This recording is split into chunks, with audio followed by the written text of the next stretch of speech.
এ পর্যায়ে আমি একটু শাইখের কাছে আসছি। শাইখ, ব্যাপারটি হচ্ছে যে আমরা বর্তমান সমাজে অনেকেই অনেক ধরনের ধারণা প্রসূত অনেক কথা বলি। যেমন আমরা বলি যে যেটা আমি দেখতে পাচ্ছি না সেটাকে আমি কেন বিশ্বাস করব। এই ধরনের কথাবার্তা বলে আমরা বিভ্রান্ত হয়ে যাচ্ছি।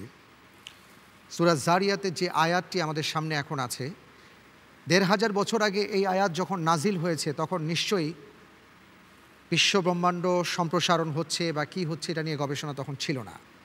আজকে সেটা গবেষণায় দেখা গেছে যেটা ১৫০০ বছর আগে কোরআনের আয়াত বলেই দিয়েছে। এখন কথা হচ্ছে যে আসলে তখন যারা এই ব্যাপারগুলো জানতেন না তারাও কিন্তু এমন বিভ্রান্তিতে পড়ে গিয়েছিলেন, যেটা দেখছি না সেটা মানব কেন।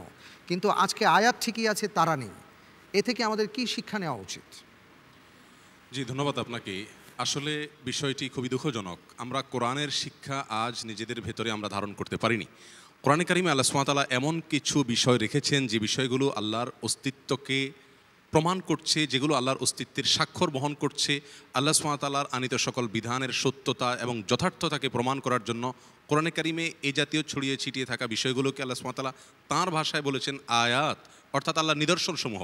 আজকে প্রশ্ন প্রসঙ্গে যে আয়াতটি এসেছে, ওয়াসসামা বানাইনাহা বিআইদিন ওয়া ইন্না লামুসিউন, এই আয়াতটি আল্লাহ সুবহানাহু ওয়া তাআলার অত্যন্ত পরিষ্কারভাবে তার অস্তিত্বকে স্বাক্ষর বহন করছে। বিজ্ঞান যেটার বাস্তবতাকে আজ স্বীকার করে নিয়েছে। এই আয়াত ছাড়াও কোরআনে কারিমে আরও বহু আয়াত রয়েছে যে আয়াতগুলো আল্লাহ সুবহানাহু ওয়া তাআলা দান করেছেন। সেখানে এই সমস্ত আয়াতে আমাদের জন্য কোনো সরাসরি কোনো হালাল হারাম বিধান অথবা ওয়াজ নসিহত সংক্রান্ত কোনো বিষয় নাই। এই বিষয়গুলো শুধুমাত্র আল্লাহ সুবহানাহু ওয়া তাআলার অস্তিত্বের পক্ষে স্বাক্ষর বহন করছে।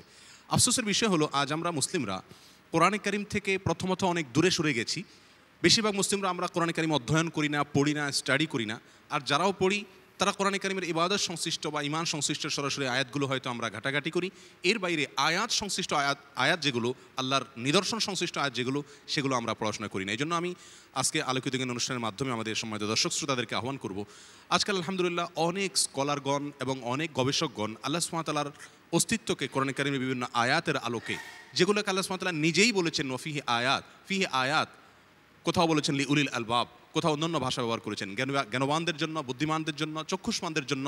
এই সকল আয়াতসমূহে আমার অস্তিত্বের, আমার কথার যথার্থতার এবং পরকালের সপক্ষে যথেষ্ট স্বাক্ষর রয়েছে। অতএব আমি অনুরোধ করব সে সকল গ্রন্থগুলো যেন আমরা পড়ি, কোরআনকে নতুনভাবে স্টাডি করি। তাহলে আর আমাদের মধ্যে এই প্রশ্ন আসবে না, জাগবে না যে যাকে দেখি না তাকে কেন বিশ্বাস করব। রাসূল আকরাম সাল্লাল্লাহু আলাইহি সাল্লামের যুগ থেকে এ পর্যন্ত যত মনীষী এসেছেন তারা সবাই এই বিষয়গুলোকে কমবেশ আবিষ্কার করার চেষ্টা করেছেন। সূরা নাহাল মধুপোকা সংশ্লিষ্ট একটি সূরা। এই সূরায় মধুপোকাকে নিয়ে আল্লাহ সুবহানাহু ওয়া তাআলা কোরআনে কারিমে এমন কিছু তথ্য দিয়েছেন, মজার ব্যাপার হলো এই তথ্যগুলো আজ থেকে কয়েকশো বছর আগেও পৃথিবীতে কেউ জানতো না। এখন বিজ্ঞান আবিষ্কার করেছে এই সকল তথ্যগুলো, এবং কোরআনে কারিম যে তথ্য সরবরাহ করেছে বিজ্ঞান আবিষ্কারের সাথে মিলে যাওয়ার ফলে সুস্পষ্টভাবে প্রমাণিত হয় আল্লাহ সুবহানাহু ওয়া তাআলার এই মহাগ্রন্থ আল কোরআন, এটি মুহাম্মদ রাসূলুল্লাহ সাল্লাল্লাহু আলাইহি সাল্লামের রচিত বা কোনো মানব রচিত কোনো বিধান নয়, বরং এটা আহকামুল হাকিমিন রব্বুল আলামিনের পক্ষ থেকে এসেছে। অতএব আমাদের উচিত হবে এই জাতীয় সংশয়গুলোকে দূর করবার জন্য কোরআনে কারিমকে বিভিন্ন অ্যাঙ্গেল থেকে দেখা, বিশেষ করে আল্লাহর আয়াত সংশ্লিষ্ট, নিদর্শন সংশ্লিষ্ট আয়াতগুলোকে বেশি বেশি অধ্যয়ন করা। আল্লাহ সুবহানাহু ওয়া তাআলা আমাদের সকলকে এই জাতীয় যে আমাদের বিভ্রান্তি রয়েছে সেগুলো থেকে বাঁচার জন্য সকল পদক্ষেপ গ্রহণ করার তৌফিক দান করুন।